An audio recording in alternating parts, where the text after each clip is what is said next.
독서에서 질문할 거. 2번. 자, 기억에 대한 이해로 적절하지 않은 거. 기억, 네모, 아는, 동그라미. 자, 2번에 동그라미 2번이고. 자, 앞으로 갈게요. 자, 논리학에 대해서 얘기를 할 거야. 논리학은 이미 알고 있는 어떤 사실들을 바탕으로 하여 새로운 사실을 알아내는 방법인 추리에 중점을 둔대요. 자, 추리에다가 밑줄 긋고요. 자, 이게 논리학의 중점 요소.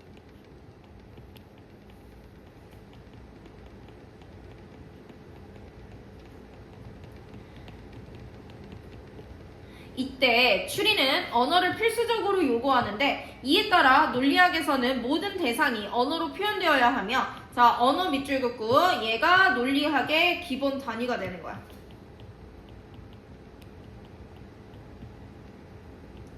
논리학의 기본 단위.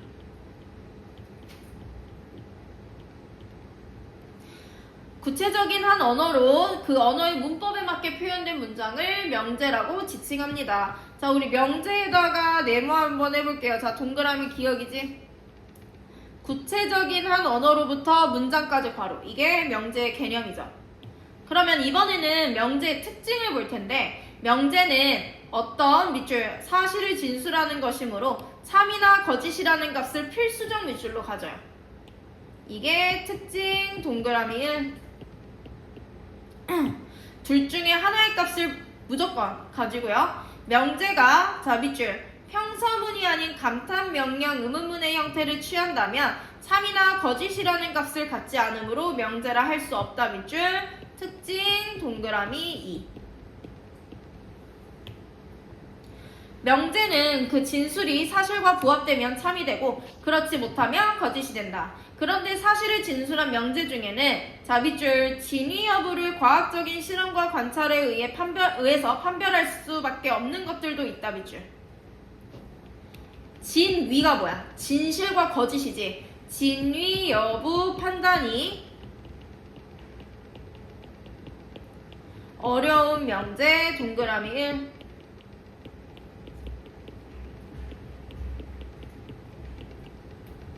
이러한 명제들은 그에 해당하는 지식이 없는 일반인들이 진위 여부를 판단하는 데 어려움을 겪을 수 있어요. 우리나라 사람은 한국인의 노벨문학상 수상을 간절히 바라고 있다와 같이 자 어떤 거 밑줄 심리적인 사실을 진술하는 명제. 이게 동그라미 2. 이것도 심리적인 사실을 어떻게 확인하느냐가 문제가 될 수 있어서 진위를 판별하는 일이 어렵대. 사실과의 부합 여부, 자 부합은 이제 일치한다라는 거지. 일치하는 여부에 따라서 진위가 결정되는 명제로 비교적 문제가 되지 않는 것은 언어 세계에 관한 명제입니다.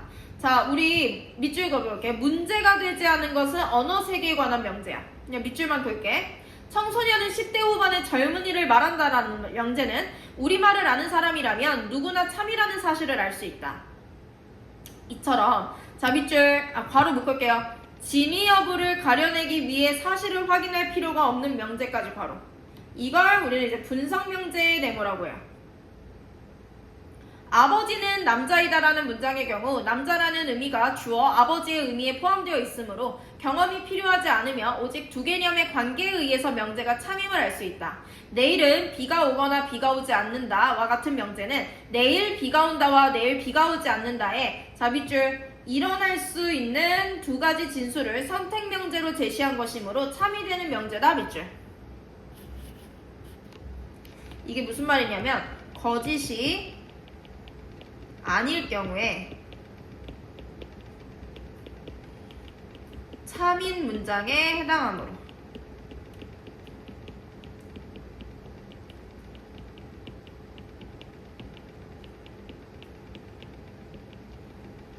이 두 명제는 서로 모순관계에 있으므로 한 명제가 참이면 나머지는 반드시 거짓이다. 이처럼 분석 명제는 사용된 사용된 낱말들이 진술된 문장의 의미 분석을 통해 판단할 수 있는 명제 밑줄. 이게 특징이에요. 또한 이와 같은 분석 명제는 필연적으로 참이거나 거짓이기 때문에 필연 명제라고 부르기도 합니다까지. 자 그럼 문제 가보자. 지금 너네가 2번이 헷갈렸는데 기억에 대한 이해로 적절하지 않은 것은 이라고 했어요. 자 동그라미 기억이 뭐였었냐면 명제 얘기하는 거지. 자 동그라미 기억 명제. 자 2번에 동그라미 2번. 얘들아, 감탄명령 의문문을 표현할 수 있어? 아까 1문단에서 뭐라고 했어?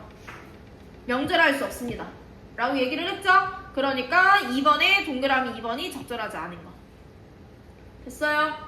자, 넘길게요. 자, 넘겨서 어부단가 여기서 질문할 거.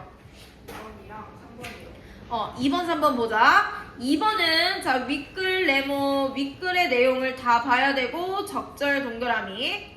3번은 보기도 봐야 되고 윗글도 봐야 돼. 아는 동그라미. 2번, 3번. 4번도. 얘는 답이 10점 문제. 자, 앞으로 가봅시다. 어부단가. 자, 우리 시조는 외울만치 외웠지? 평시조. 자, 우리 3.69 45자 내외 고려 말에 발생해서 조선 전기까지 유행했던 거. 주제가 뭐예요? 밑줄. 자연 친화적이야. 자연을 덧하며 살아가는, 즉 자연과 친하게 지내는 것에 대해서 여유롭고 풍요적인 삶을 노래하는 거예요. 자, 올라가 봅시다. 그럼 무조건 자연이 최고야 라는 내용이 들어갈 텐데, 이 중에 얘들아 씨름이 뭐야? 씨름 걱정이지. 이 중에 걱정이 없으니 누구의 생애가 이렇게 걱정이 없어? 어부의 생애 동그라미. 자, 어부의 생애는 걱정이 없대요. 플러스지. 일엽편주를 만경파, 우리 어휘풀이 볼게요. 일엽편주, 한 척의 작은 배를 만경파, 한없이 넓고 푸른 바다에 띄워주고, 인새는 얘들아 세모해보자. 속세 나타내는 말이야. 인새는 속세를 다 잊었거니 날이 가는 줄 아는가. 자, 세상 속세를 다 잊었더니 어때? 세상 시간이 가는 줄을 모르겠대. 자, 우선 아는가? 라고 물어보듯이 나랬으니까 서리법이고, 그 다음에 날 가는 줄을 모르겠어요. 만족이지. 만족감.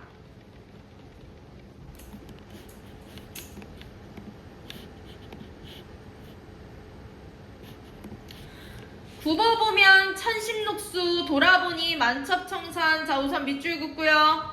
자, 비슷한 문장구조 반복했어요. 대구법.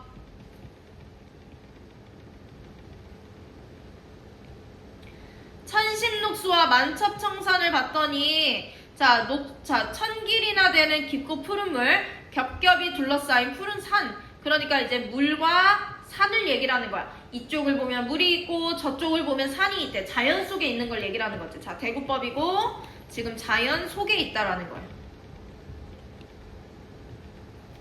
십자홍진. 자, 세모할게요. 외워야 돼요. 이게 뭐냐면 얘들아 옆에다가 우리 쓰자. 자연을 나타내는 용어들이 있고 속세를 나타내는 용어들이 있어. 여기서 자연을 나타내는 건 항상 긍정이고요. 속세를 나타내는 건 아무리 속세에 새 속에서 살고 있는 사대부라도 부정적인 거야. 자연을 나타내는 용어야 뭐 우리가 알고 있는 방금 봤다시피 뭐 물이라든지 강이라든지 산이라든지 뭐 산이 아니면 매라든지 뭐 이런 말이 나오겠죠. 근데 여기 중에서 특이한 게 뭐가 있냐면 강호라는 단어는 안 외우면 몰라요. 강호가 자연을 나타내는 단어라는 걸 몰라. 그래서 알고 있어야 돼. 강호는 자연을 얘기해. 그러면 속세를 나타내는 단어는 뭐가 있냐? 자, 쓸게요. 6개밖에 안 돼요. 인간, 인쇄, 부귀, 복명, 홍진, 삼공.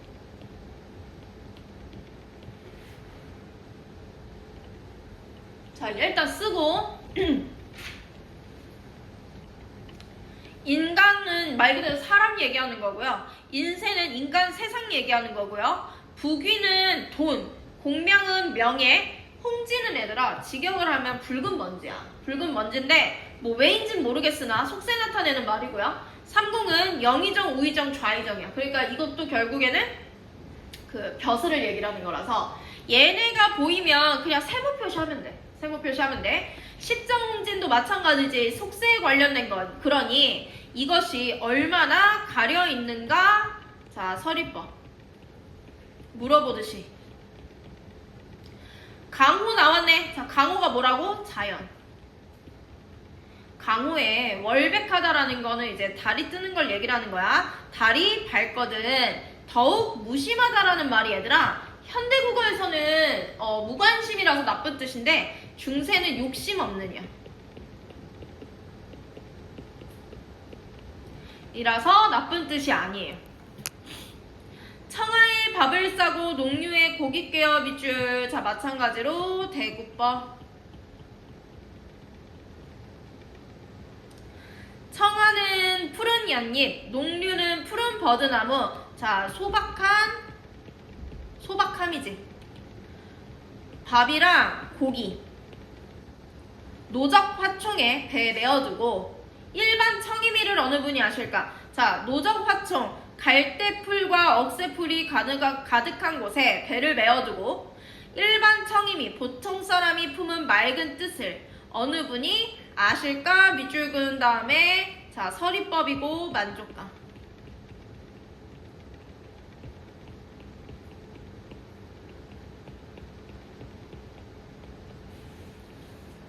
산두에 한운, 구름이 일어나고요.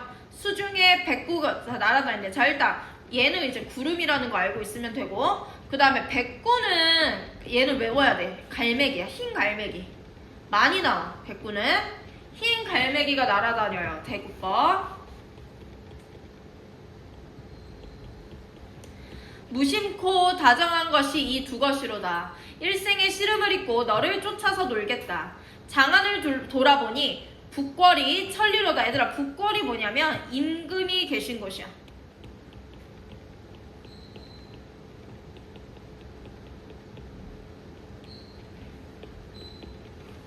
천리로다. 어주에 누웠던들 잊은 틈이 있으랴라는 얘기는 임금을 잊어본 적이 없어요. 서리법. 어주는 배야. 그러니까 뱃속에 누웠던들이라는 얘기는 자연의 파묻힌들,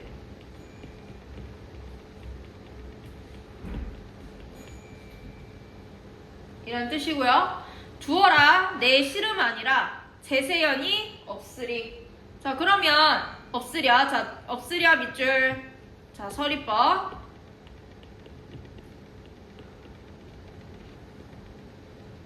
자, 됐어. 내 걱정이 아니래. 즉 속세에 미련이 없지.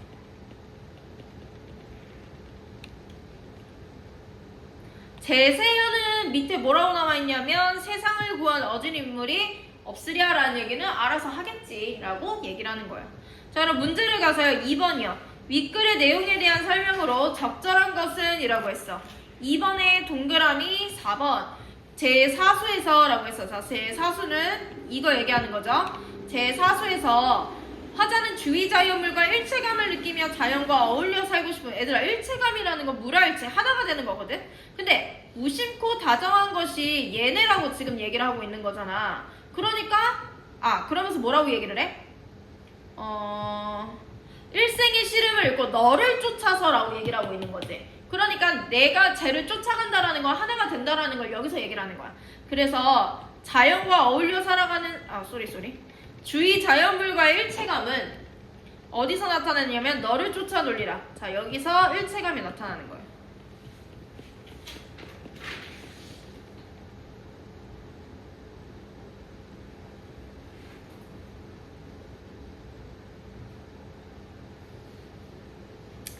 자, 그 다음에 문제 3번이요. 보기를 참고하여 윗글을 감상한 내용으로 적절하지 않은 것. 어부단가는 일찍이 고려 때부터 전해 내려오던 어부가를 이연부가 오수의 어부단가로 개작한 것이다. 속세를 떠나 자연 속에서 풍류를 즐기며 살아가는 것을 추구하면서 임금과 조정을 생각하며 근심하기도 하는 화자의 모습은 이상과 현실 사이에서 갈등하는 당시 사대부 계층의 정신세계를 잘 보여주고 있다. 하지만 자연의 풍경이나 그곳에서의 생활상을 구체적으로 나타내지 않고 상투적인 한자어를 통해 관념적으로만 제시하였다는 한계를 보인대. 3번 화자가 강호의 다리 깃든 모습에 무심한 이유는 자연 속에서 있으면서도 냅두랬잖아. 냅둬라. 그러니까 임금님을 생각은 하나 정치에는 미련이 아까 없었지. 그러니까 임금과 조정을 생각 X.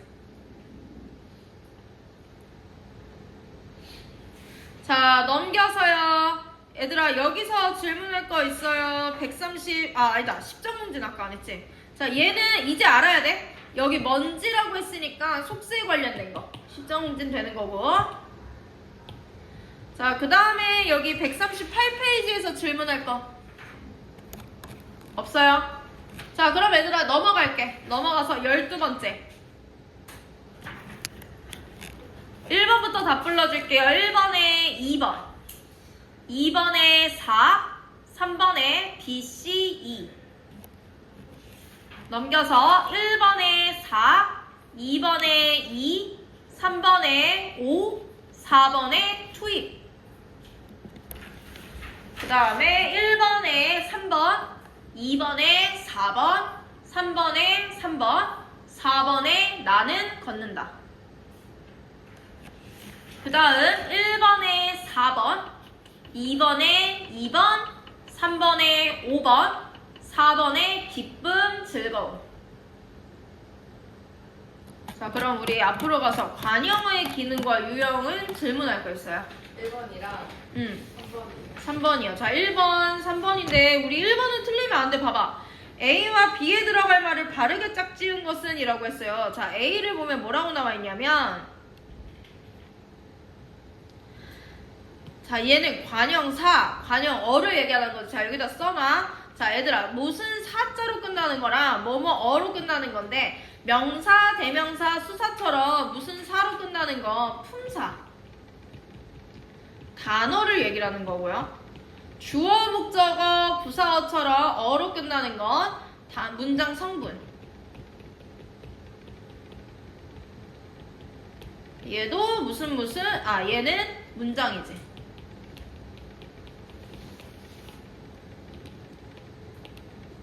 그래서 답이 2번이죠. 품사가 무엇인가, 문장 성분이 무엇인가. 얘는 이렇게 들어가야 되고, 자, 3번에 보기에 A에서 이 중 윗글의 기억에 해당하지 않는 것을 3개 골라서 쓰래. 자, 기억. 동사나 형용사와 같은 용언의 어간에 관형사형 어미 의, 니은, 의, 리을 등이 결합하여 관형어가 된 경우.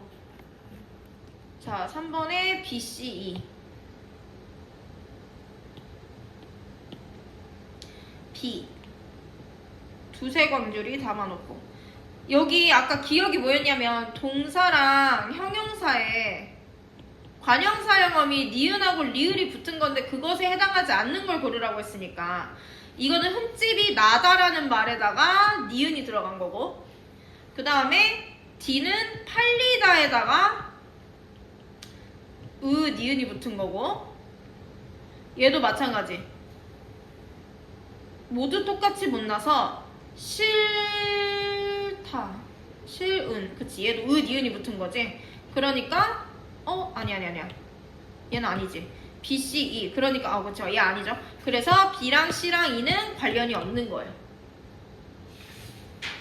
자, 그 다음 넘어가서 얘는 문법에서 따로 더 자세히 할게요. 자, 넘어가서 얘들아, 이번에는 12가 145페이지에서 질문할 거 없어? 그래도 얘는 한번 보자. 얘는 한번 같이 볼게요. 자, 민주주의 국가에서 정치과정이란, 자, 정치과정 네모해봐. 자, 정치과정이란 괄호 사회의 다양한 문제를 둘러싼 요구가 정책결정기구에 투입되어 정책으로 나타나는 모든 과정까지 괄호. 이게 정치과정의 개념이야. 사람들이 더불어 살아가는 국가라는 정치 공동체에는 다양한 문제가 나타나며 개인이나 집단이 요구를 표출하면 정부는 정책을 통해서 이를 해결해. 자, 뭘 통해서? 정책 밑줄. 정책이 뭐가 되는 거예요? 자, 문제 해결 수단이지.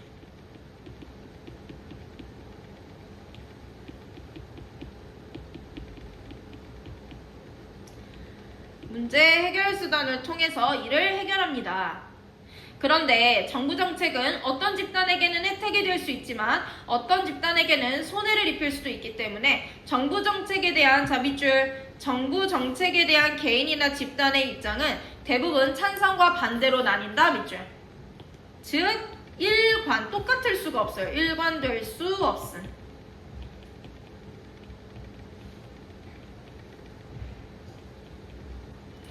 정치 주체인 개인이나 집단이 정부 정책에 지지나 반대 의사를 표현하면 정책결정기구는 갈등을 조정하면서 정책을 수립하고 집행한다. 그리고 집행된 정책은 여러 구성원이나 집단의 평가를 통해서 재조정돼요. 자, 예를 들어 밑줄, 자, 사례지. 기름값이 올라 재정난을 겪는 버스 운송 사업자가 행정부에서 버스비 인상을 요구할 수 있다. 그러나 버스비가 오르면 피해를 보게 될 버스 이용자들은 이에 반대할 것이다. 이런 상황에서 행정부는 버스비를 올리되 버스 운송 사업자들이 요구한 것보다는 요금 인상폭을 낮추는 조정안을 선택할 수 있는데 이 조정안이 뭐야? 갈등 조정이죠. 중간에서 갈등을 조정하는 거야. 이처럼 정책은 사회의 다양한 요구가 표출되는 사회부터 과정인 투입, 정책결정기구가 정책을 수립하고 집행하는 과정인 산출된 정책에 대한 사회평가가 재투입되는 과정인 환류까지 괄호. 이게 정책이 나타나는 과정.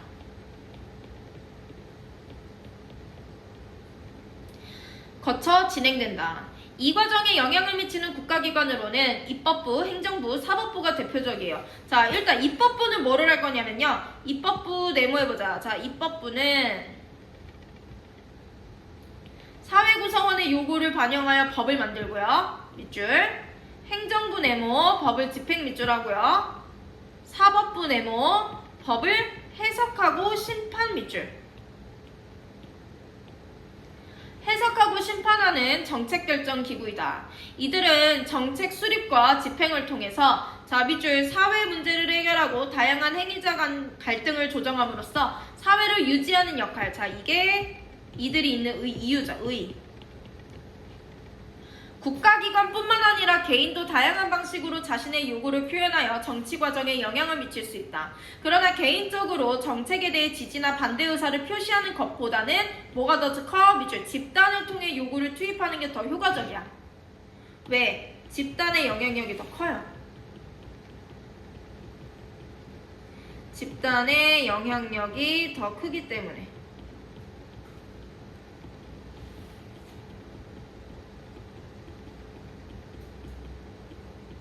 집단적인 정치 참여 주체로는 누가 있어? 정당, 이익집단, 시민단체 밑줄. 이것도 일종의 예시예요. 주체에는 이런 애들이 있습니다 라고 했으니까. 이들은 투입이나 환류 과정에서 정치 참여를 통해 자신들의 요구와 유사한 의견을 조직화하거나 우호적 여론을 형성하여 이를 정책 결정기구가 받아들이도록 노력한대. 정치 참여는 시민들이 정치 과정에 참여하는 것을 말한다. 자, 우리 네모 정치 참여라는 건요. 바로 시민들이 참여하는 거야. 즉, 국가기관의 정책 결정 과정에 영향을 주고자 하는 개인들의 행위이다. 민주정치에서 시민들의 정치 참여가 지니는 의미는 다음과 같다. 자, 의미 첫째, 대의민주주의의 한계를 보완하고 국민주권을 실현해요. 자, 의, 동그라미 1.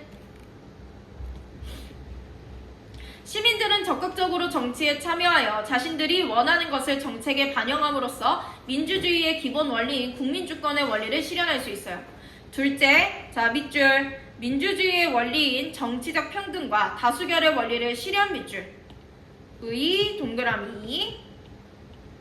대표자들은 때로는 다수 시민이 원하는 방향과는 다른 정책이나 소수의 이익만을 대변하는 정책을 수립하기도 하는데 시민들이 적극적으로 정치에 참여하면 정책 결정 과정에 그 영향력이 반영되어 다수가 원하는 정책이 수립될 수 있습니다. 됐죠? 자, 그러면 얘들아 여기 147페이지에서 질문할 거야. 1번. 윗글에 대한 감상으로 적절하지 않은 것은 이라고 했어요. 1번에 3번이고요. 우리 바로 앞으로 가볼게요. 자, 시 볼 거야. 자, 자유시 서정시고 여기 주제 밑줄 한 번만 그어보자. 주제는 일상적이고 사소한 것들에게서 얻는 삶의 위안과 가치에 대해서 얘기를 하는 거래. 자, 옆으로 가서 봅시다. 사색이라는 건 얘들아 생각하는 거, 성찰은 반성하는 거. 보도블록 틈에 핀 쓴바귀꽃 한 포기가 나를 멈추게 한다. 자, 우리 요렇게 표시를 한번 해볼게요. 자, 핀에다가 네모하시고요. 나를 멈추게 한다 네모. 그 다음 줄에 선회하는 에서 는에다 네모. 나를 멈추게 한다 네모. 다듬는 에서 는에다가 네모.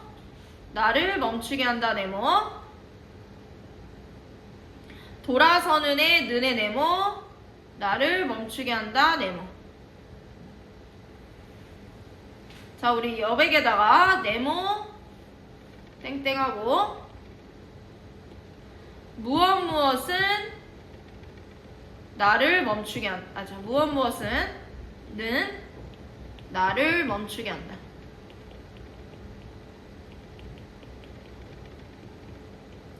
한다가 지금 뭐 하는 거야? 반복되는 거지.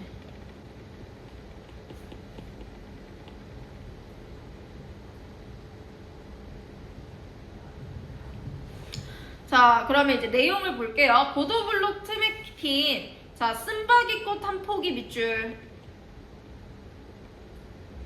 얘는 뭐냐면, 자, 연약하지만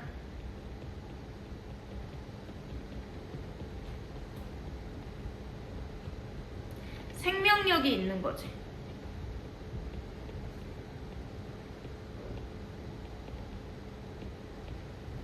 생명력을 지닌 존재야. 나를 멈추게 한다. 어쩌다 서울 하늘을 선회하는 제비 한 마리. 자, 제비 한 마리도 마찬가지. 얘는요, 똑같아요. 연약하지만 생명력을 가진 존재야. 나를 멈추게 한다. 6개월의 봄볕에 탄 까만 얼굴로 도라지를 다듬는 할머니의 연못은 밑줄. 소외되었지만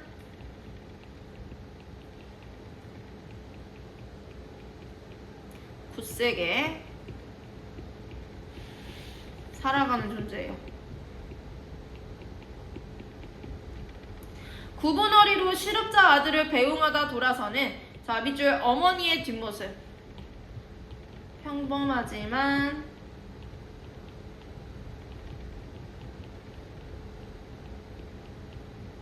감동을 주는 존재지. 나를 멈추게 한다. 나는, 자, 화자네요. 나 동그라미. 나는 언제나 나를 멈추게 한 힘 밑줄. 자, 나를 멈추게 한 힘이 두 가지예요. 자, 첫 번째, 화자가 받은 따뜻한 위안.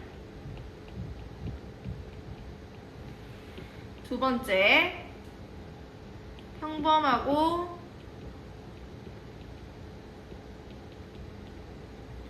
사소한 대상에서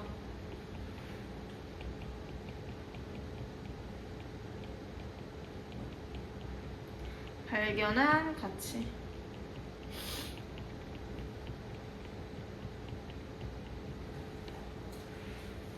자, 그러면 문제로 가서요. 자, 1번 윗글에 대한 감상으로 적절하지 않은 것은 대상을 통해 깨달음을 얻는다는 점에서 반성적 성격을 띠고 있군이라고 했는데, 얘들아, 깨달음을, 자, 여기다 밑줄 그어보자. 깨달음은 가치를 알게 되니까 깨닫는 거고, 이제 위안을 얻는 건데, 이걸 통해서 자기 성찰은 아니야.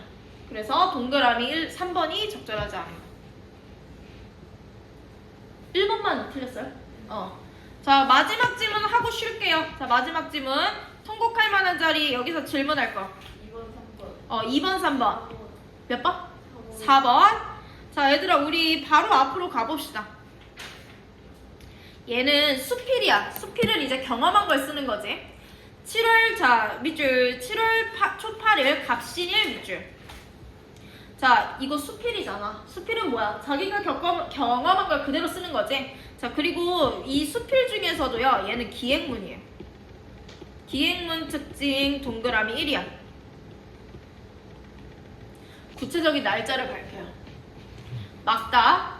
정사와 한가마를 타고 삼류하를 건너 냉정에서 아침을 먹었다. 자, 밑줄 3, 6월을 건너 냉정에서 아침을 먹었다. 밑줄 긋고 특징 동그라미 2. 여정이야, 여정. 내가 어디를 갔고 어디에서 무엇을 했어 라고 하는 여정을 얘기해.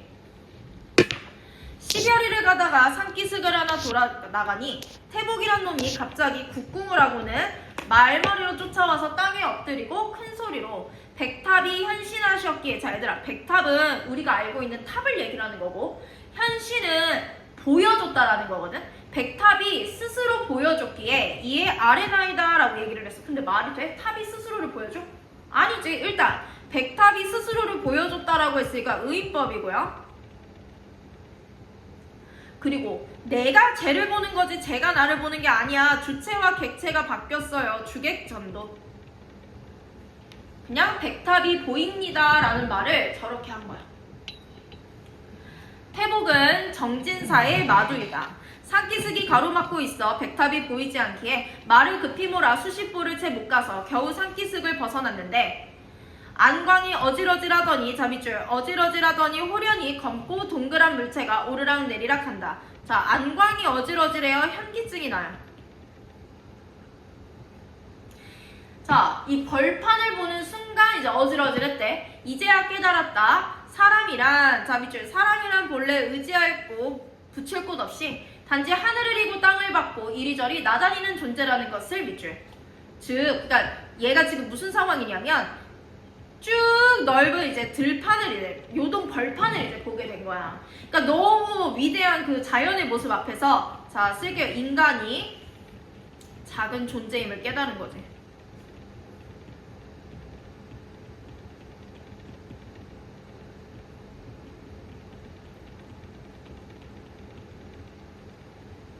말을 세우고 사방을 둘러보다가 나도 모르게 손을 들어 이마에 얹고. 자, 밑줄 한바탕 통곡하기 좋은 곳이다 라고 했대. 그럼 보면 지금 이 사람이 이 사람이 드넓은 요동 벌판을 보고 인간이 뭐 이만한데 엄청 넓은 들판이었나 봐. 이걸 보고 나서 감탄을 한 거야. 슬픔을 느낀 거야. 원래 현기증이 날 정도로 감탄을 했어. 아, 인간은 진짜 보잘것없는 존재이고 자연이 이렇게 광활하고 나를 깨달았단 말이야. 그랬는데 뭘 하기 좋대? 통곡을 하기 좋대. 이게 일반적인 생각이야? 아니면 일반적이지 않은 거야? 아는 거지. 자, 쓸게요. 창의적 발상이야. 좋은 곳을 보고 울기 좋은 곳이래. 창의적 발상. 했더니 이상한 거야. 정진사가. 아니, 천지간에 이렇게 시야가 툭 터진 곳을 만나서는, 자, 밑줄 천지간에 이렇게 시야가 툭 터진 곳은 분명히 좋은 곳이거든. 근데 통곡을 생각한다라는 건 부정적인 걸 생각하는 거야. 이게 대체 무슨 말이야? 라고 하는 거지. 하고 묻기에 나는 그렇긴 하나 글쎄 천고의 영웅들이 잘 울고 미인들이 눈물을 많이 흘렸다라고 하나 기껏 소리 없는 눈물을 두어 줄기 옷깃에 굴러 떨어진 정도였지. 그 울음소리가 천지 사이에 울려 퍼지고 가득 차서 마치 악기에서 나오는 소리와 같다는 얘기는 들어보지 못했네. 사람들은 단지 인간의 칠정 중에서, 밑줄 인간의 칠정 중에서 오로지 슬픔만이 울음을 유발한다고 알고 있지라는 거는 울음에 대한 일반적인 생각.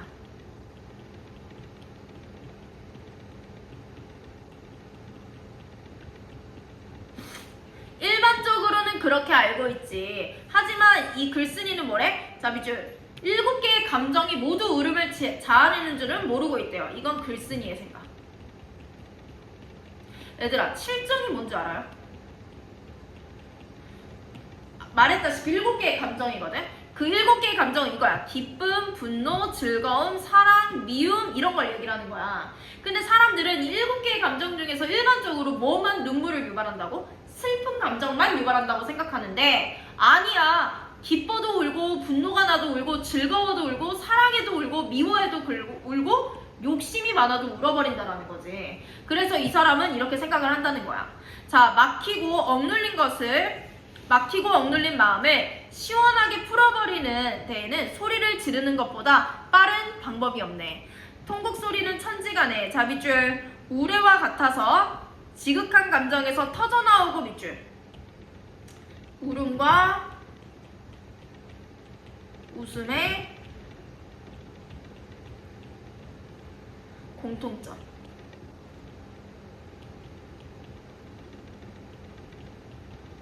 동그라미 1. 또 터져나온 소리는 자비줄 사리에 절실해요. 동그라미 2. 하니 웃음소리와 뭐가 다르겠는가? 사람들이 태어나서 괄호 열어볼게요. 사람들이 태어나서 사정이나 형편이 이런 지극한 경우를 겪어보지 못하고 칠정을 교묘하게 배치하여 슬픔에서 울음이 나온다고 짝을 맞추어 놓았다네. 그리하여 초상이 나서야 비로소 억지로 아이고 하는 등의 소리를 질러대지까지 괄호를 묶어서 이게 편견이 생긴 이유야. 슬플 때만 운다는 편견이 생긴 이유. 그러나 정말 칠정에서 느껴서 나오는 지극하고 진실한 통곡 소리는 천지 사이에 억누르고 참고 억제하여 감히 아무 장소에서나 터져나오지 못하는 법이네. 한나라 때 가인은 적당한 통곡의 자리를 얻지 못해 울음을 참다가 견뎌내지 못하고 갑자기 한나라 궁실인 선실을 향해 한바탕 길게 울부짖었으니 어찌 사람들이 놀라고 괴이하게 여기지 않을 수 있겠는가 하니 정진사는 지금 여기 울기 좋은 장소 밑줄, 자 요동벌판 얘기하는 거지. 저토록 넓으니 나 또한 그대를 쫓아 한바탕 울어야 마땅하겠는데 넘겨서 칠정 가운데 어떤 감정에 감동받아서 울어야 할지 모르겠습니다. 그러니 나는 그건 갓난아이에게 물어보시게. 갓난아이가 처음 태어나 칠정 중 어느 정에 감동하여 우는지. 갓난아이가부터 괄호 열어볼게요. 갓난아이는 태어나 처음으로 해와다를 보고 그 다음에 부모와 앞에 꽉 찬 친척들을 보고 즐거워하고 기뻐하지 않을 수 없을 것이네까지 괄호. 그러니 뭐 때문에 운다는 거야? 기쁨과 즐거움 때문에.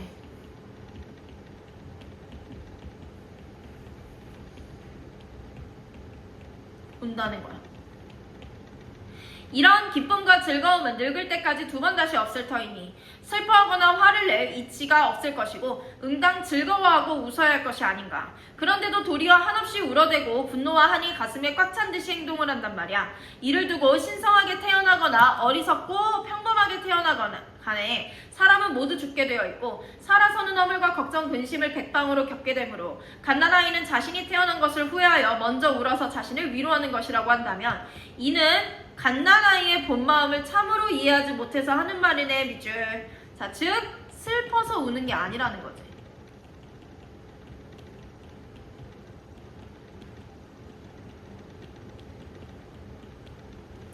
갓난아이가 어머니 태중에 있을 때, 뱃속에 있을 때,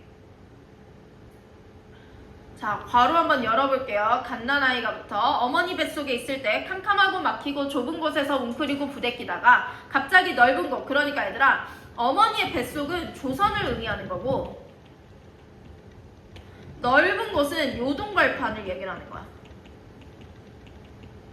넓은 곳으로 빠져나와 손과 발이 펴서 기지개를 켜고 마음과 생각이 확 트이게 되니 어찌 참소리를 질러 억눌렸던 정을 다 크게 씻어내지 않을 수 있겠는가까지 괄호를 묶어서 자 아이가 이런 생각을 할 거라고 창의적이지. 창의적 사고.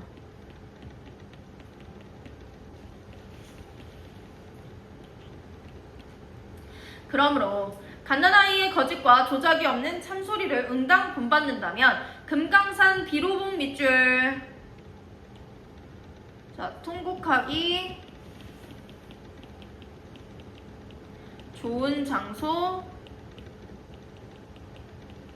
동그라미 1 올라 동해를 바라보며 한바탕 울 적당한 장소가 될 것이고 황해도 장현의 금모래사장 밑줄 동그라미 2 가도 한바탕 울 장소가 될 것이네. 지금 요동들판에 임해서 여기부터 산해강까지 1200리가 도무지 사방에 한 점의 산이라고는 없이 하늘 끝과 땅 끝이 마치 악교로 붙인 듯 실로 꿰맨 듯하고 고금의 비와 구름만이 창창하니 여기가 바로 한바탕 울어볼 장소가 아니겠는가. 한낮에는 매우 더웠다. 말을 달려, 자 말을 달려부터 괄호 열게요. 말을 달려 고려총 아미장을 지나서 길을 나누었다.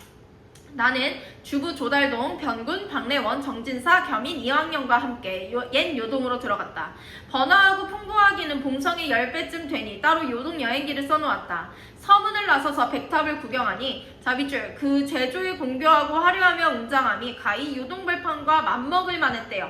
자, 이게 기행문 특징 동그라미 3.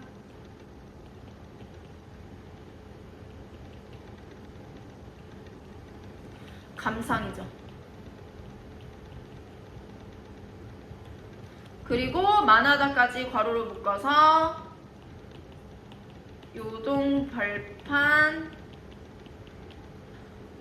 감상 후 여정이야.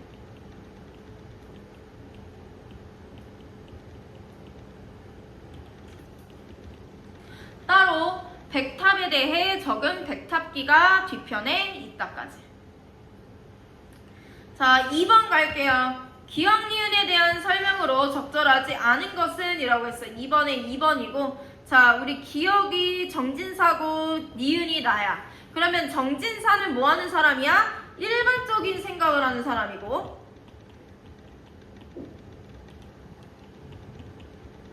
나는 창의적 사고.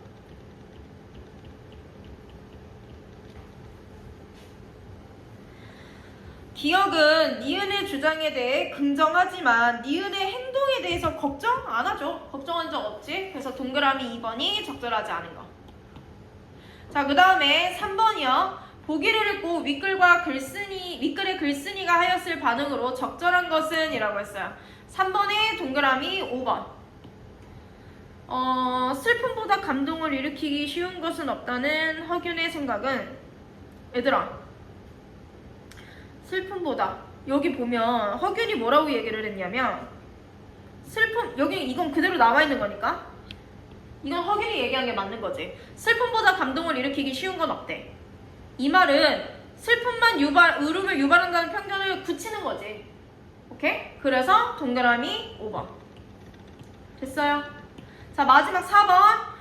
보기는 윗글에 대한 평가를 담은 시이다. 글쓴이의 관점에서 보기에 A에 해당하는 두 가지 감정, 갓 태어난 핏덩이가 어린아이가 세상 나와 우는 것의 비유. 이거 우리 아까 얘기했었죠? 얘는 기쁨, 즐거움 때문에. 됐어요? 자, 우리 54페이지 이제 8일차부터 같이 한번 볼게요. 자, 사파적 구성이라는 말 먼저 봅시다. 사파는 얘들아, 여기 보다시피 1화가 삽입이라는 뜻이야. 자, 여러 가지 1화가 삽입되어 있는 것을 이제 사파적 구성이라고 해요.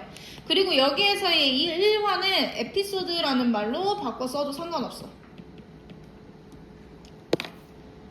이 구성을 이야기합니다. 전체 이야기 속에 짧은 이야기들이 개연성이나, 자, 개연성이라는 거랑 필연성을 얘기를 하는 거고, 그냥 그럴듯한 거야. 그럴 법한. 이것이나 인과가 뭐야? 원인 결과의 줄임말이잖아. 그러니까 인과관계라는 말은 사실 논리적인 거야. 근데 얘는 뭐야? 없이야. 이게 둘 다 없이 쭉 나열되어 있는 걸 이제 사파적 구성이라고 얘기를 하는 거예요. 자, 그 다음에 두 번째는 액자식 구성이고요. 별표할게요. 액자식 구성. 이미 이제 우리가 소설 같은 거 하면서 얘기를 했는데, 액자처럼 하나의 이야기 속에, 자, 하나의 이야기 밑줄, 자, 이걸 외부라고 해서 외화라고 얘기를 하고요. 또 하나의 이야기는 이제 안에 들어가 있어서 내화라고 얘기를 해. 들어있는 구성입니다. 외부 이야기가 액자 역할을 하고 내부 이야기가 전달하려는 핵심 이야기가 되는 경우가 많으며, 이렇게 하면 내부 이야기를 독자에게 생생하게 전달 밑줄할 수 있대요. 그래서 이렇게 생긴 거지. 자, 얘는 바깥에 이야기가 있고 안쪽에 이야기가 이제 들어가 있는 거야. 그래서 이걸 마치 이제 액자 모양입니다 라고 얘기를 하는데, 바깥에 있는 이 부분을 외화라고 얘기를 하고요. 안쪽에 있는 이 부분을 우리가 이제 내화라고 해요.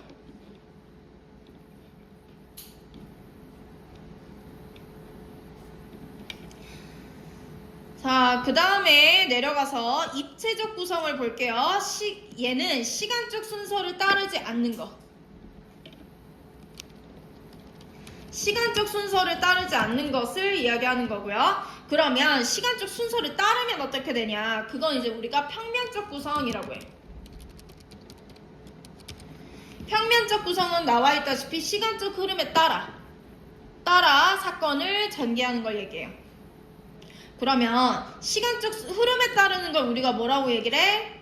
순행적이라고 얘기하지.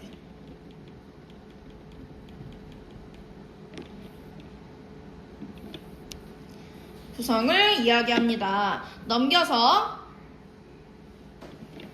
간드러지다 한번 볼게요. 자, 간드러지는 건 목소리나 얘들아 맵시가 뭐냐면 태를 얘기하는 거예요. 태, 목소리나 태 등이 사람의 마음을 움직일 만큼 자 밑줄 예쁘고 애교 밑줄이 있으며 예쁘고 애교가 있으며 멋들어지게 보드랍고 가늘하다. 간청하다란요 간절히 부탁하다 혹은 간곡히 부탁하다. 득이 만만하다라는 말은 득이 양양하다라는 거예요. 자 여기다 쓸게요. 비슷한 말로는 득의 양양하다.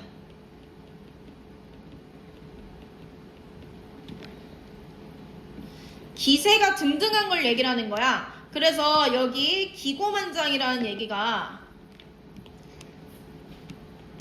기세가 이제 기세를 얘기를 하는 건데 자 뜻한 것을 이루어 뽐내는 기색이 가장 밑줄하다.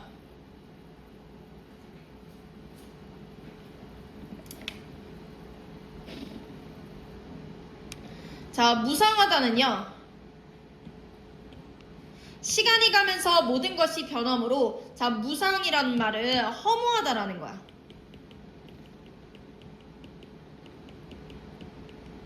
그래서 헛되고 허전하다라는 걸 얘기를 하고 무상하다 근데 또 이런 뜻이 있어요. 2번은 좀 다른 뜻이야. 허무하다가 아니라 일정하지 않고 늘 변하는 것. 그래서 변화무쌍하다 할 때 그 무상.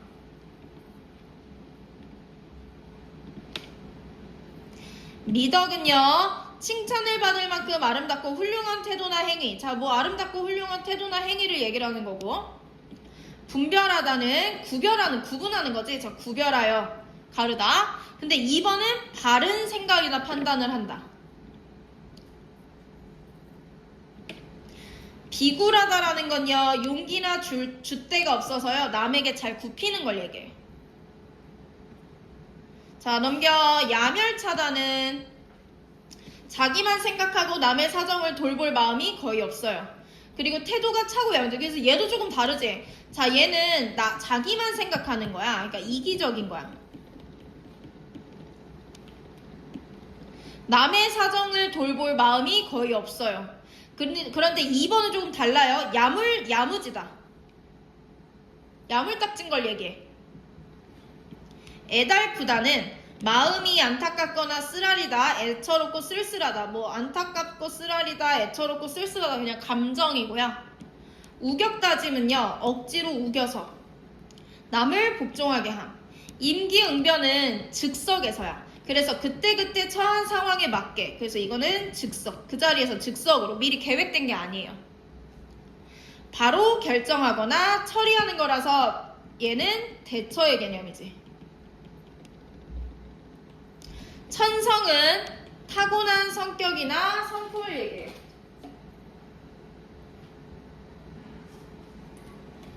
그 다음 푸대접은 정성을 들이지 않고 아무렇게나 하는 대접인데 사실 그냥 대접을 안 하는 걸 얘기를 해. 그래서 대접을 하지 않는 것, 무시하는 것.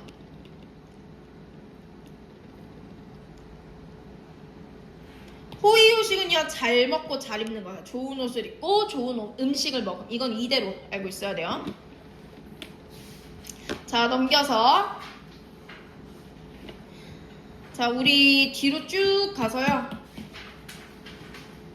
21차 130페이지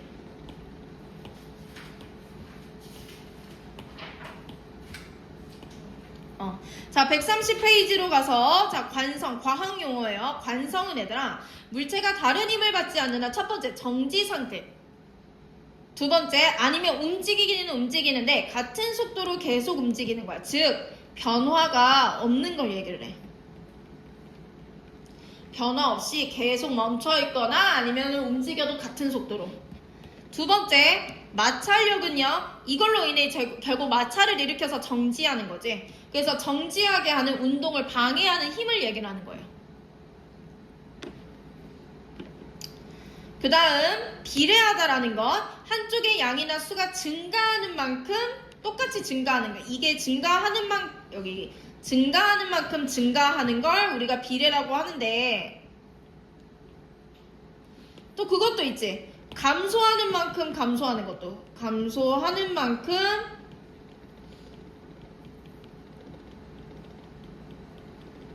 똑같이 감소하는 것도 우리가 비례라고 얘기를 해요. 압력은요, 힘을 가하는 거야. 두 물체가 맞닿은 면에서 단위 면적당 수직으로 누르는 힘. 자, 누르는 힘이에요. 이거는 뭘 얘기를 하는 거야? 물리적인 힘을 얘기를 하는 거고, 2번은 사회적 개념이에요. 사회적 개념으로 권력이나 세력에 의하여 타인을 자기 의지에 따르게 하는 힘. 자, 권력이나 세력. 사회적인 힘을 얘기하는 거지.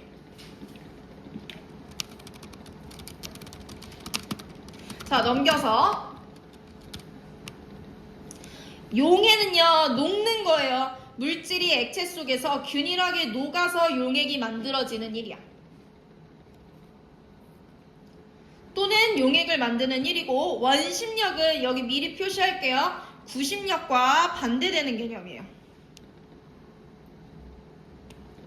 그래서 원의 둘레를 따라 도는 물체에 작용하는 힘으로 원의 바깥으로 나가는 건 이제 우리가 원심력이라고 하고, 구심력은 원의 중심으로 나아가려는 힘이라고 나와 있는데 결국엔 이거지. 똑같이 원이 있으면 바깥으로 나가는 건 원심력, 안쪽 중심으로 들어오려는 거는 구심력이지. 그래서 안으로 들어오려는.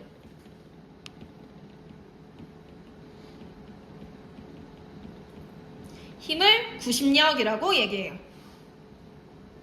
입자는요, 물질을 구성하는 미세한 크기의 물질, 아주 미세한 크기의 물체를 얘기해. 소립자, 원자, 분자 등이 있고, 2번도 마찬가지야. 아주 작은 크기의 물체야.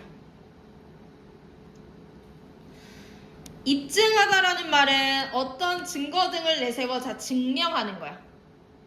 작용하다는 알죠? 어떤 현상을 일으키거나 영향을 미치는 것, 어떤 물질리적 원인이나 대상이 다른 대상이나 원인에 기여하는 것. 자, 절연성이라는 건 전기가 통하지 않는 것.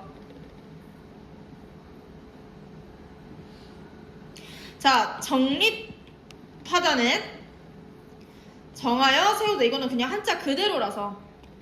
자, 넘겨서 공전은요, 주위를 도는 거예요. 그래서 한 천체가 다른 천체의 둘레를 밑줄 주기적으로 돌아다니는 거. 관측하다는 육안이나 기계, 얘들아, 육안이라는 건 내 눈으로 보는 걸 얘기를 하는 거고, 기계는 이제 망원경 같은 걸 얘기를 하는 거겠지? 이런 걸로 가지고 뭘 하는 거야? 관찰하여 측정하는 걸 우리가 관측하다라고 해요. 근데 2번처럼 어떤 사정이나 형편 등을 잘 살펴보고 장래를 헤아리다라는 건 추측하다라는 거야. 아, 미래가 어떻게 될 것 같아 라고 추측하는 걸 이제 우리가 관측하다라고 이야기해요. 궤도는 일이 발전하는 본격적인 방향과 단계를 얘기를 하고, 기차나 전차의 바퀴가 굴러가도록 레일을 깔아놓은 길, 행성, 해성, 인공위성 등이 중력의 영향을 받아 다른 천체의 둘레를 돌면서 그리는 곡선의 길. 그래서 궤도는 방향과 단계, 2번은 길, 3번은 길. 그러니까 마찬가지로 어떤 길을 얘기를 하는 거지. 통로를 얘기를 하는 거죠. 자, 운행하다. 이건 뭐 보면 알고요. 자, 중력은 지구가 지구 위의 물체를 끌어당기는 거. 그러니까 던지면 땅으로 떨어지는 거지. 자, 지동설은 별표할게요. 지동설은 별표. 자, 먼저 지동설 이전에 뭐가 있었냐면 천동설이 있었어. 여기 보다시피 천동설은 뭐가 중심이야? 이 세상의 중심은 지구야. 그러니까 지구가 중심에 있고 태양도 달도 다른 행성들도 이 지구 주위를 돈다라고 이제 우리가 생각을 했어. 근데 그 후대에 뭐가 나와? 지동설이라는 게 나왔지. 지동설은 뭐야? 지구가 자전하면서 태양의 주위. 태양이 뭐야? 얘가 중심이야.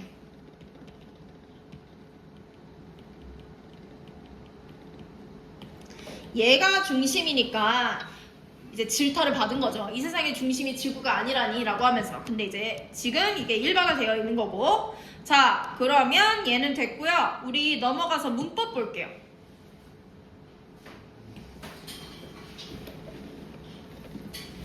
자, 문법으로 넘어가서 얘들아 40페이지.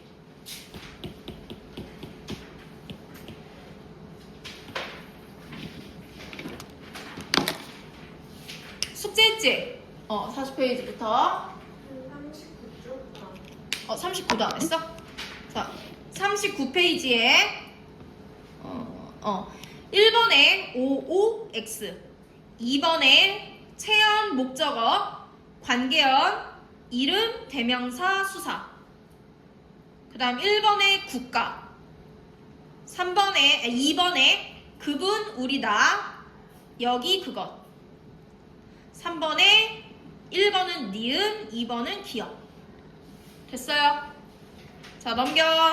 1번에 3번, 2번에 4번, 3번에 2번, 4번에 3번.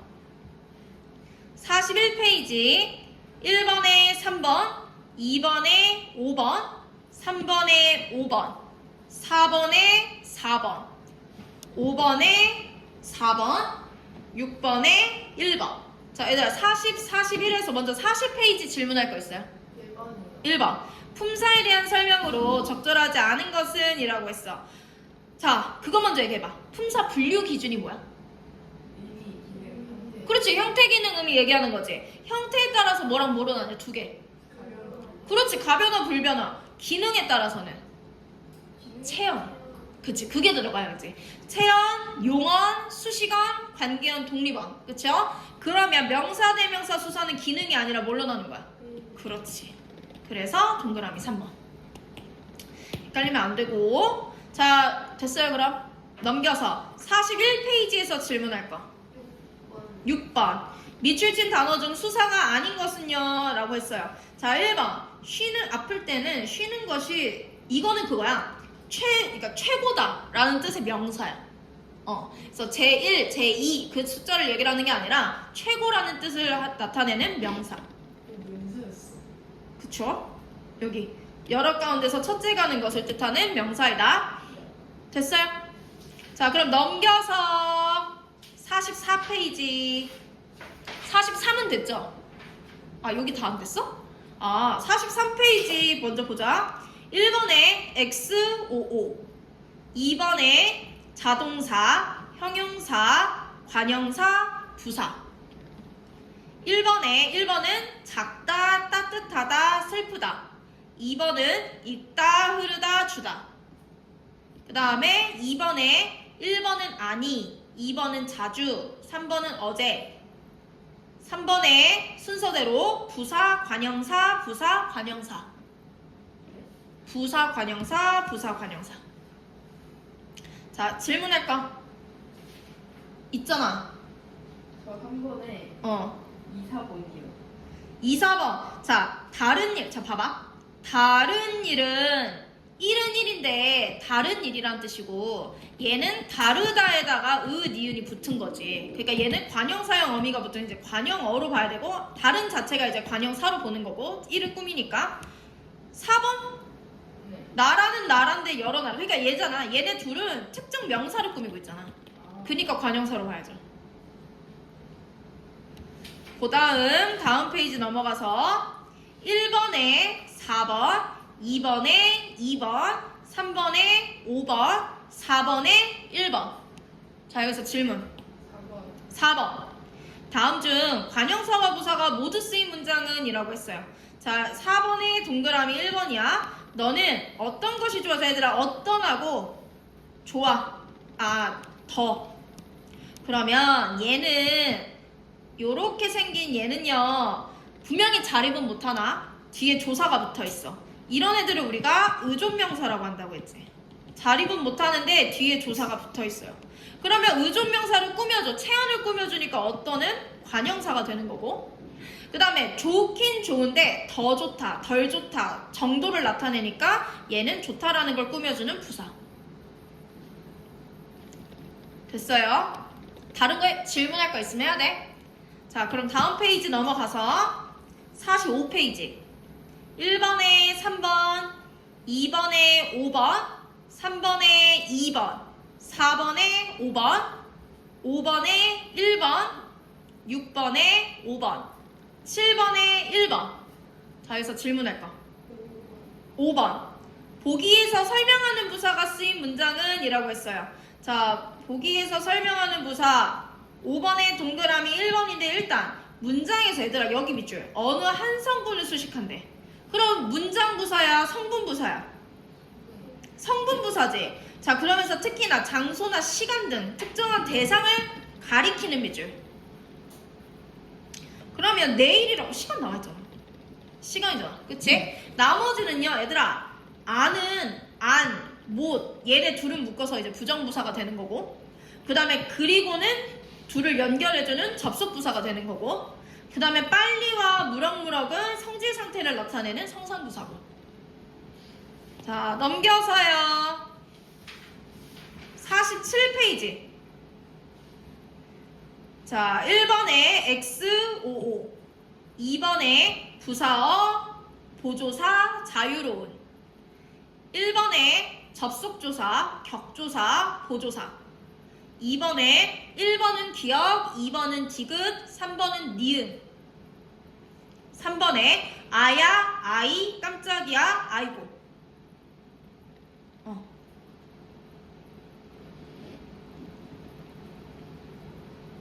됐어요? 질문.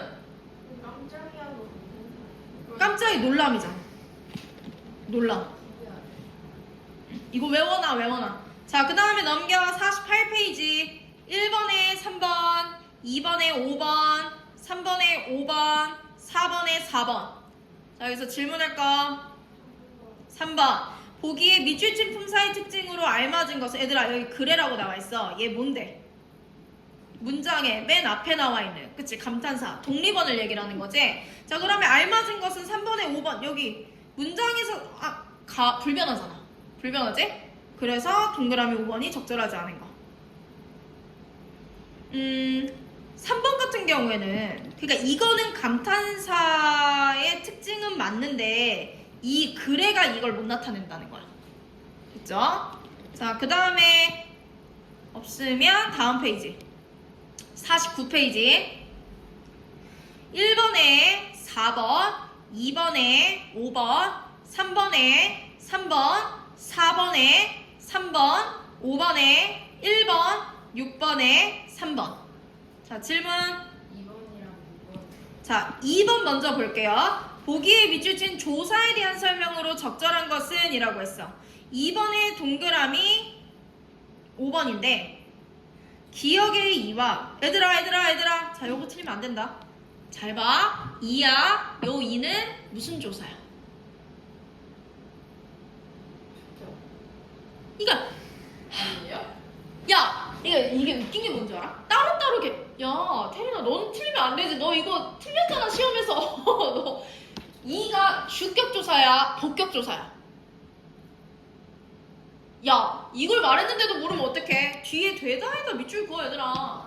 그래, 되다 아니다 바로 앞에 나오는 거는 복격조사라고. 이름의 기집애들아, 복격조사.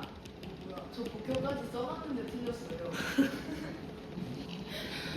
선생님, 이거 은우 이거 영상 듣다 깜짝 놀래 선생님 욕하면. 지금 복격을 쓰고 틀리는 거는 이게 뭐 하는 짓이니, 얘야. 자, 그러면 이는 무슨 조사야? 주격이야, 복격이야?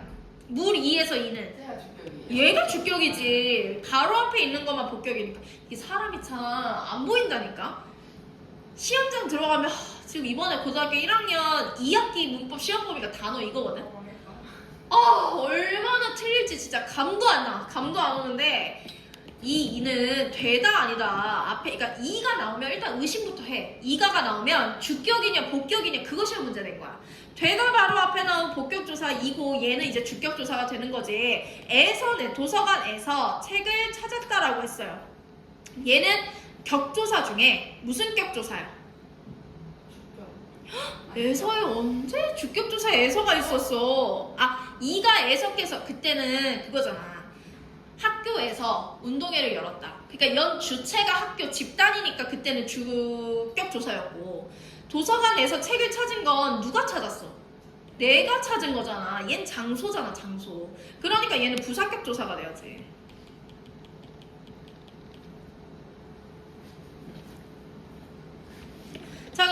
문제 5번이요. 기억의 이와 니은의 에서는 다른 말과의 얘들아 격조사잖아. 문법적 관계 나타낸다. 격조사. 됐어요? 자, 그 다음에 넘어가서 5번. 다음은 6번. 다음은 부사격조사의 기능을 정리한 학생의 노트이다. 기억에서 미음의 설명과 밑줄 친 조사가 알맞게 짝지어진 것은? 이라고 했어. 자, 6번은 동그라미 3번이요. 디귿, 앞말이 장소의 의미를 갖게 한대. 장소. 그러면 산에서 쓰레기를 주웠다. 이거 방금 설명했던 거잖아. 쓰레기를 주운 건 그가 주운 거지. 주체가 어디에서? 산에서. 그러니까 에서가 붙었을 때 얘들아 이렇게 써놓자. 에서가 쓰였는데 얘가 어떤 집단이나 단체를 얘기하는지 아니면 장소를 얘기를 하는지. 장소를 얘기하면 부사격 조사고요. 집단을 얘기하면 주격 조사로 가. 됐죠? 그래서 2번도 적절 2번이 답이 3번이 답이 되는 거죠. 자, 넘어갈게요. 우리 이제 숙제는 다 했고요. 50페이지 넘어가 봐.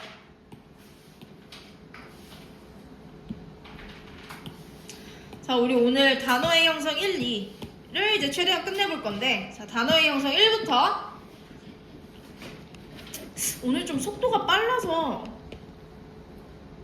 다 할 수 있을 것 같긴 한데, 자, 한번 보자. 자, 형태소부터 한번 볼게요. 우리는 단어를 보기 전에 형태소를 먼저 볼 거야. 형태소라는 건요, 자, 일정한 뜻을 가진 가장 작은 말의 단위야. 우리가 이전에 의문을 했었는데, 의문도 분명히 가장 작은 단위였거든.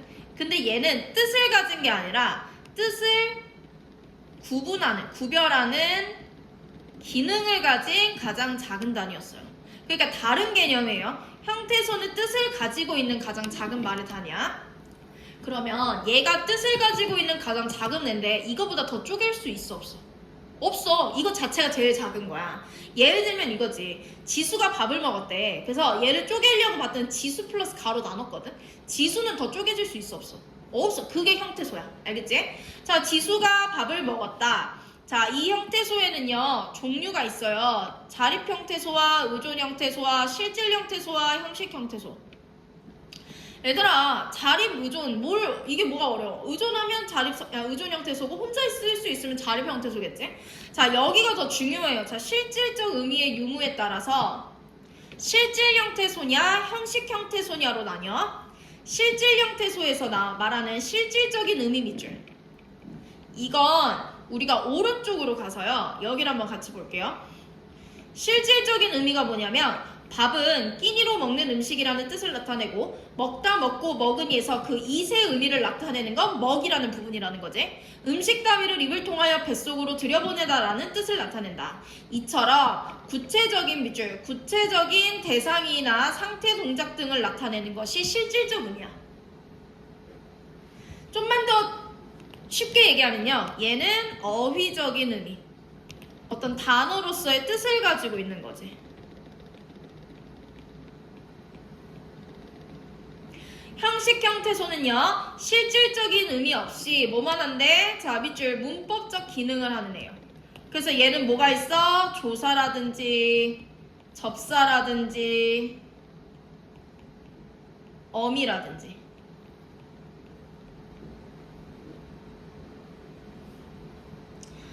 자, 그러면 여기서 말하는 이 문법적 기능도 마찬가지예요. 조사, 접사, 어미 생각하면 돼요. 자, 그러면 중요한 게 하나 더 있어. 자립 형태소와 의존 형태소, 실질 형태소와 형식 형태소를 봤더니 자립에 지수랑 밥이 있거든. 근데 여기 실질에도 지수랑 밥이 있어. 그치?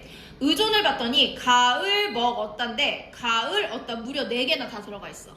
그래서 우리가 일반적으로는 얘들아, 자립이면 보통은 실질이고요, 의존이면 보통은 형식이야. 이게 일반적이야.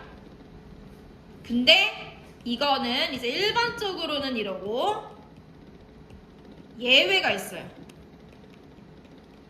이 예외가 너무너무 중요해. 예외는 일단 쓸게요. 용언의 어간이야. 얘들아, 용언이 뭐야? 그렇지, 이제 그게 나와야지. 자, 동사랑 형용사인데 어간이 뭐야? 그렇지. 그러니까 이걸 모르는 애들이 너무 많아. 어간은 활용을 할 때 변화가 없는 부분을 얘기를 하는 거야. 그치? 그러니까 먹었다, 먹고, 먹으니, 먹어서처럼 누구는 안 변해? 먹은 지금 안 변하고 있는 거잖아. 그치? 그러면 용언의 어간은 얘는 아까 우리 뭐라 그랬어? 용언의 어간, 먹은 실질적인 의미를 나타내는 애야. 문법적 기능을 하는 애야. 그렇지. 얘는 분명히 실질이거든. 얘는 실질적 의미를 가지고 있어. 그럼 우리가 일반적으로는 실질이면 자립이라며. 근데 먹 혼자 쓸 수 있어? 없어. 얘만 특이하게 실질인데 의존이야. 그래서 시험 문제에 엄청 자주 나와. 알겠죠? 나머지는 다 이런데요. 용언의 어간만 실질이면서 의존입니다. 자, 그 다음 단어를 볼게요. 자, 이제 형태소 끝났고 단어를 가면 홀로 쓰일 수 있는 말 또는 홀로 쓰일 수 있는 말에 붙어서 쉽게 분리할 수 있는 말. 자, 홀로 쓰일 수 있는 이라는 말은 자립성을 얘기하고요. 쉽게 분리할 수 있는은 분리성을 얘기해. 그러니까 자립성이 기본인데 자립성이 없다면 분리성이 있어. 그러면 그것도 단어로 치겠다. 자, 우리 어근접사, 어간어미는 기억이 나야 돼요. 자, 어근접사. 얘는 용어는 쓸 수 있어, 없어? 용어는 어간어미라고 했지? 그러니까 얘는 뭐 할 때야? 단어 형성시. 그러니까 보통은 체한 얘기하는 거지. 이때에 어근은 뿌리 근자. 자, 그래서 뿌리를 나타내는 거라서 얘는 실질적인 의미를 나타내는 그 다음 줄 중심 부분이고요.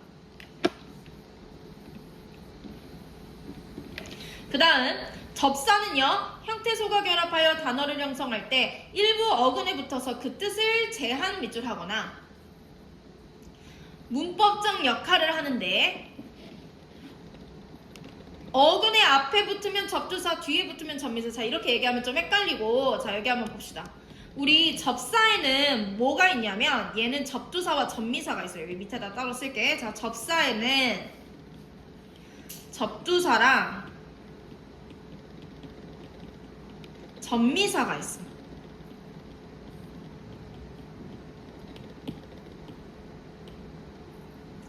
이 접두사는요, 두, 미야, 머리 두자야. 그러니까 접두사는 어디에 붙어? 앞에 붙어. 꼬리 밑자예요. 그래서 접미사는 끝에 붙어요. 뒤에 붙어요.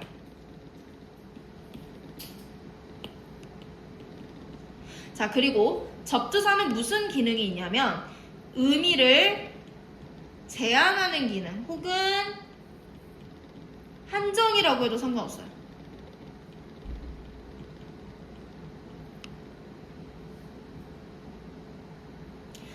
그 다음, 자, 한정하는 거야. 자, 이게 무슨 얘기냐면 우리 사과가 있거든.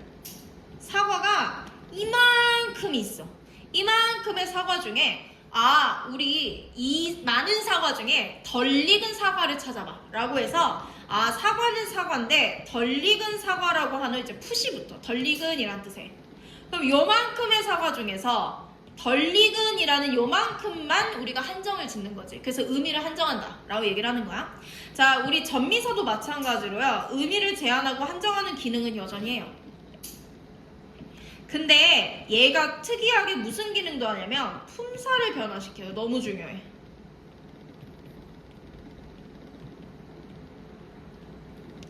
자, 이거는 무슨 예가 있냐면 우리 원래 공부라는 단어에 공부는 이름을 나타내니까 얘는 원래 명사였어. 공부라는 말에 뭐가 붙냐면 하다가 붙을 거야. 하다라는 접미사가 붙었어. 이 접미사가 붙었더니 얘가 무슨 단어가 돼? 공부하다가 되겠지. 그러면 원래 공부는 명사였는데 하다는 어떻게 돼? 얘는 공부하다라고 하는 동사가 되는 거예요. 나의 움직임이니까. 됐죠? 자, 됐어요. 그러면 옆에 문법적기는 자, 됐고 우리 먼저 진도부터 나갈게요. 54페이지. 자, 54페이지를 보면 자, 이번에는 단일어와 복합어가 있는데 이제 단어의 종류를 얘기를 하는 거야. 자, 얘를 들어가기 전에 얘도 마찬가지로 단어를 미리 정리하고 들어갈게요. 단어에는 두 개가 있어요. 먼저 단일어와 방금 이야기했던 복합어가 있어요. 얘네를 구분하는 기준은요, 단일어는요, 어근이 한 개만 들어가 있는 거고요. 그러면 중심 의미를 나타내는 애가 하나만 있어. 복합어는 뭐냐면 어근이 두 개거나 이제 어근 접사야. 그러면 복합어에는 뭐가 있어요? 파생어랑 합성어가 있어. 파생어가 뭐예요? 어근에다가 이제 접사. 접사가 앞에 오면 접두 파생어, 접사가 뒤에 오면 접밑 파생어겠지. 합성어는 어근이 두 개 붙은 거야.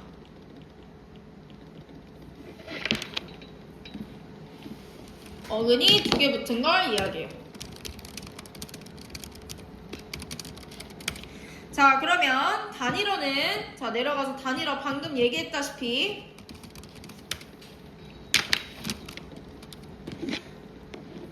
잠깐만. 방금 얘기했다시피 하나의 어근에다 밑줄 그을게요.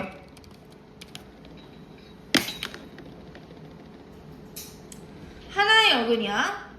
즉 하나의 실질 형태소로 이루어진 단어를 얘기합니다. 복합어는요, 둘 이상의 어근, 자, 어근 아니면 어근 접사가 결합하여 이루어진 것을 이야기해요. 내려가서 자, 그러면 합성어부터 보자. 합성어의 개념은 자, 접사 없이 둘 이상의 어근이 붙어서 만들어진 단어를 얘기하고요. 의미 관계에 따른 합성어의 종류가 대등합성어, 종속합성어, 융합합성어야.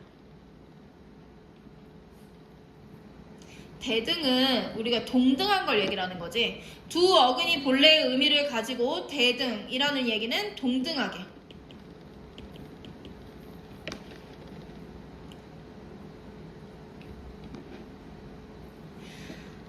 대등하게 결합하는 합성어. 종속합성어는요, 말 그대로 수식하는 걸 얘기를 하는 거예요. 그래서 한쪽 어근이 다른 한쪽을 꾸며주는 거야. 융합은요, 아예 원래 의미는 없고요, 새로운 의미를 나타내는 거. 자, 그래서 봐봐. 여길 봤더니 피땀, 바늘방석. 정말 피랑 땀을 얘기를 하는 게 아니라 얘는 뭐라고? 노력과 정성을 얘기를 하는 거고, 바늘방석은 아주 불안하고 초조한 걸 얘기하고요. 이거 비슷한 애들이 있어요. 자, 뭐가 있냐면 춘추. 봄 춘자에 가을 추자인데 진짜 봄, 가을을 얘기를 하는 게 아니라 나이를 높인 연세보다 더 높은 말이야. 그러니까 나이를 높인 거고, 집안 이라는 말은 정말 집의 안을 얘기를 하는 게 아니라 가문. 그 다음에 밤낮으로 일한다라는 건 정말 밤과 낮에 일하는 게 아니라 하루 종일.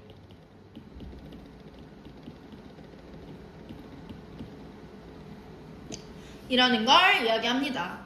자, 얘는 다리는 다리인데 돌로 만든 다리, 사슬은 사슬인데 쇠로 만든 사슬. 수식하니까 종속합성어. 얘네는 대등하니까 대등합성어. 자, 그 다음에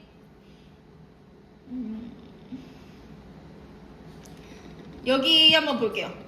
대등합성어와 융합합성어를 볼게. 밤낮이, 밤과 낮을, 자, 이거 아까 얘기한 거야. 밤낮과 춘추. 근데 얘네는 대등일 때도 있고 융합일 때도 있어. 그게 무슨 말이냐면 진짜 밤과 낮을 이야기할 때는 대등합성어지. 근데 아까처럼 늘 항상을 뜻하면 융합합성어가 되는 거고요. 춘추는 정말 봄과 가을을 얘기할 때는 대등이지만 어른의 나이를 높여 이르는 말의 의미가 되면 융합이 됩니다. 자, 그 다음에 파생어를 볼게요. 파생어는 어근과 접사가 결합하여 만들어진 단어예요. 파생어의 종류에는 접두파생어와 전미파생어. 자, 말 그대로 접두사가 붙으면 접두파생어, 전미사가 붙으면 전미파생어. 자, 그리고 접두사는 아까 뭐였어? 의미를 강조한다라고 했는데 이제 의미를 한정한다라고 앞에서 했었지. 전미파생어는 뭐도 할 수 있어? 품사를 바꾸는 역할도 할 수 있어요. 자, 세 말을 볼게요. 사회 변화에 따라 새로 생겨난 개념이나 사물을 나타내기 위해 새로 만들어 사용하는데 이건 그냥 한번 읽어봐. 알겠죠? 그러면 우리 대신에 우리 얘들아 여기는 외우셔야 돼요. 여기. 이걸 모르면 이제 나중에 얘가 접두사인지 전미사인지 어근인지를 몰라.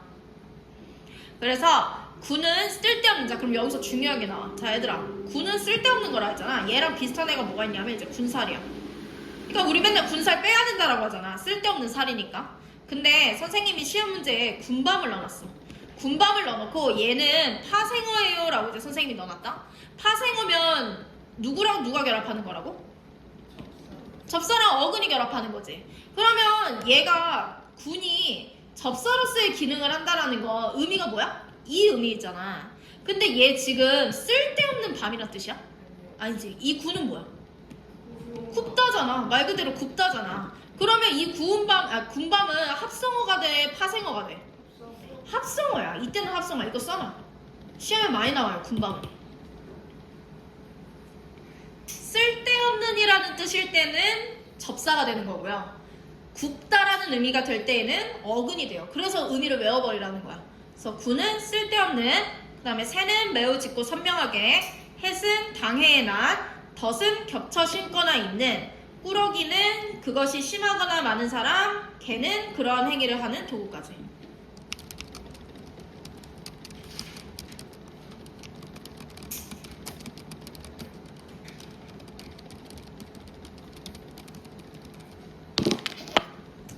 자, 됐으면 넘어가서요. 우리 문제를 먼저 한번 풀어볼게요. 아니요. 여기 51페이지랑 55페이지를 먼저 한번 풀어볼게요. 51, 55.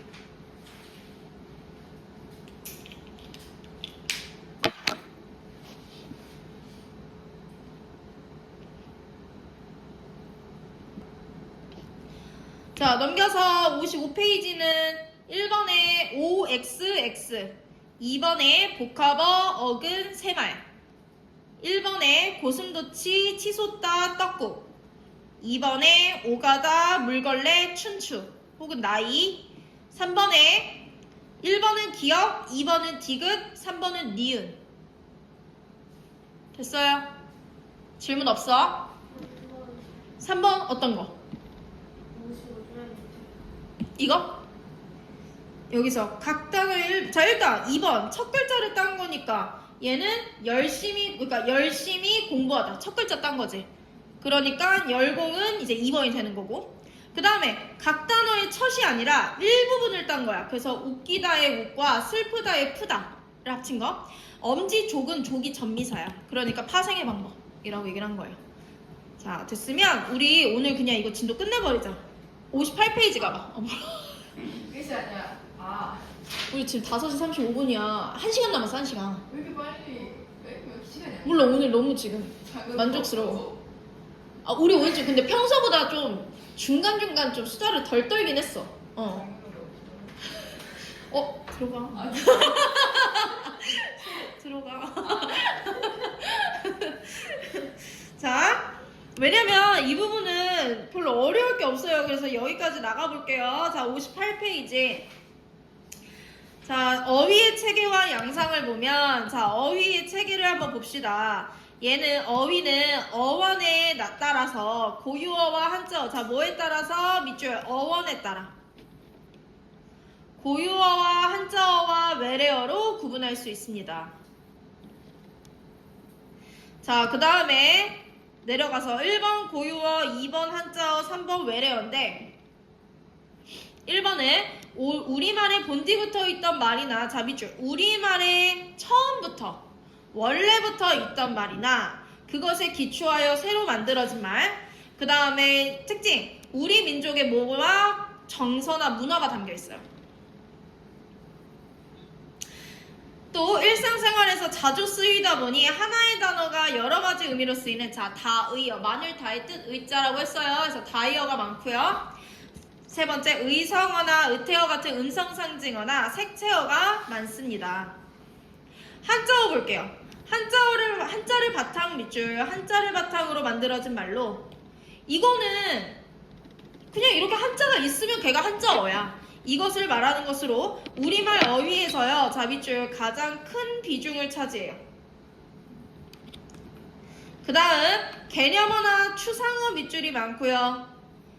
일반적으로 고유어에 비해서 그 뜻이 분화됐다라는 건 얘들아 세분화된 거야. 자세한 거야. 자세한 경우가 많아서 고유어를 보완하는 역할을 합니다. 외래어는요. 다른 나라, 분명히 외국말이야. 다른 나라에서 들어와. 그러니까 얘는 원래는 외국어가 맞는데 마치 무엇처럼? 우리말처럼 쓰이는 거야. 버스나 햄버거. 그리고 이게 1, 2학년 애들은 이번에 이거 문제 풀어서 봤는데 얘들아 여기다 미리 써놔. 너네도 가방도 외래어야. 그러니까 이거를 모르니까 애들이 이게 왜 외래어예요 라고 하는데 나는 언어를 연구하는 사람이 아니기 그냥 가방이 외래어래. 그냥 알고 있어. 자, 외국과의 문화적 교류 과정에서 많이 들어오고요. 얘는요 분명 우리말의 어휘를 풍부하게 해주는 장점이 있어. 장점은 있는데 그래도 어떻게 해야 돼? 무분별하게 사용하면 우리말의 정체성을 해칠 수 있으니 웬만하면 이제 고유어로 바꾸는 게 좋습니다. 어휘의 양상을 보면요. 자, 어휘의 양상은 두 개야. 어느 지역에서 사용하냐 혹은 어떤 계층이 사용하냐에 따라서 지역방언과 사회방언으로 나뉘어요. 지역방언은 뭐야? 사투리 얘기하는 거야. 사투리. 자, 지역에 따라서 다르게 쓰는 말. 나무를 뭐 남구, 낭구, 난개라고 부른다고 하고 이거 말고 이제 교과서에 많이 들어가는 게 이제 부추. 어떤 나라랜다. 그렇지. 경상도에서는 뭐 정구지라고 하고 뭐 충청도에서는 소리라고 하고 막 이런 식으로 용어가 다양하대요.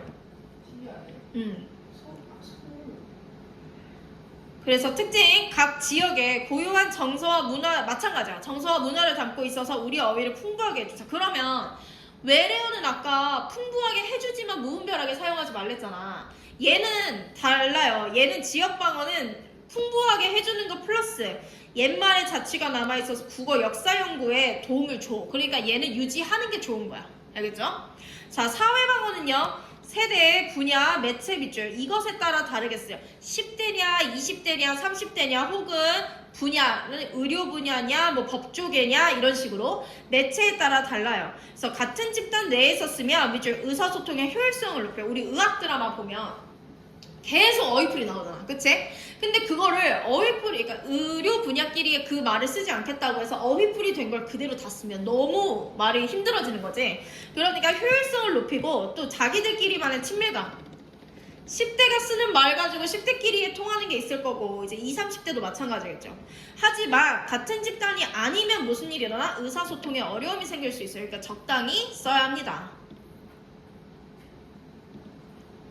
자, 됐으면 넘겨서요. 여기까지. 자, 62. 자, 62페이지까지 나가볼게요. 이거 진도 나가고 잠깐 쉬었다가 이제 문제 풀게. 자, 단어의 의미 관계를 봤더니 자, 유의 관계, 그 다음에 반의 관계, 그 다음 상하 관계, 동형이의 관계, 다의 관계가 있어요. 자, 유의는요 비슷한 거야. 말소리는 다르지만 의미가 거의 같거나 비슷해. 근데 여기까지 거의 같거나 비슷해. 그러니까 거의 같거나 비슷한 건 뭐랑 다른 말이야? 동일하지는 않단 소리야. 동일하지 않아요. 비슷한 거예요. 하나의 쌍으로 이루어지는 경우도 많지만 두 개 이상의 단어가 이게 무슨 말이냐면 우리말에 이제 생각이라는 말이 있거든. 생각이라는 말이 어떤 비슷한 애들이 있냐면 사고라는 말도 있고요. 생각이라든지 사고라든지 뭐 의견이라든지 이런 식으로 여러 개가 이제 묶여 있는 경우도 있어. 그치? 예를 들면 빨 같아도 이제 색채어에서 이게 많이 발달되어 있는데 빨갛다, 뭐 울긋불긋하다, 그 다음에 뭐 불그스름하다 라는 식으로 이게 막 이게 연결이 되어 있잖아. 그래서 꼭 하나씩만 짝을 이루는 게 아니라 여러 개가 연결되어 있을 수 있습니다.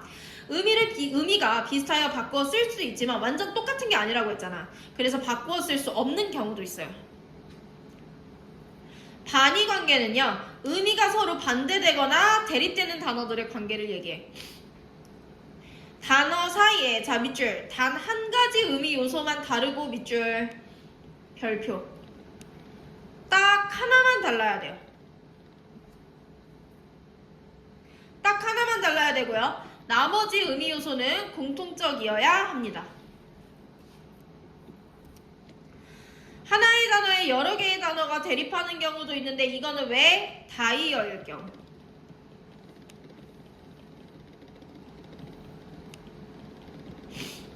이 다이어는요, 이제 우리 내려가서 한번 볼게요. 자, 다이어부터 보기 전에 상하관계까지 보자.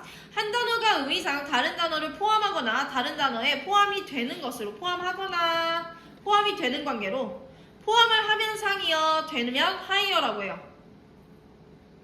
그러면 전체를 포함하는 애니까 얘가 더 넓은 개념일 거 아니야. 그래서 상이어는 일반적이고 포괄적, 넓은 의미를 가지고요. 하이어는 구체적이고 한정적인 의미를 지녀요. 동형이의어는 사실 우리 동음이의어라는 말을 더 많이 쓰지.